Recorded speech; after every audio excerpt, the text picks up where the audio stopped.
रूसी सदारती तर्जुमान दमत्री पेस्कोव ने एक ब्रीफिंग में अमेरिका की जानिब से टैरिफ के हवाले से सहाफ़ी के सवाल के जवाब में कहा है कि रूस और अमेरिका के दरमियान तिजारती और इक़्तिसादी ताल्लुकात इस वक्त अमली तौर पर मौजूद नहीं है। क्रेमलिन के तर्जुमान ने अमरीकी महसूलात के जरिए निशाना बनाए गए ममालिक की फहरिस्त में रूस की अदम मौजूदगी का हवाला देते हुए कहा कि रूस वाज़ेह वजूहात की बिना पर इस फहरिस्त में शामिल नहीं है, क्योंकि हमारी रियासत मुत्तहिदा के साथ कोई ठोस तिजारत नहीं है, क्योंकि फिलहाल अमली तौर पर कोई तिजारती या इक़्तिसादी ताल्लुकात नहीं है। पेस्कोव ने मज़ीद कहा कि मास्को को अमरीकी महसूलात से किसी मुस्बत असरात का सामना करने का इम्कान नहीं है, क्योंकि आलमी मईशत में अबतरी रूस से मोहतात इक़दामात की ज़रूरत होगी। इस बात का इम्कान नहीं है कि ये अमरीकी महसूलात फ़ायदेमंद होंगे।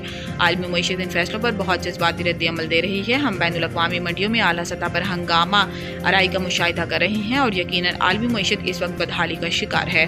ताहम इस वक्त सदर और हुकूमत के हुनरमंदाना इक़दामात ने रूस की मईशत के लिए ज़रूरी इस्तेहकाम को यकीनी बनाया।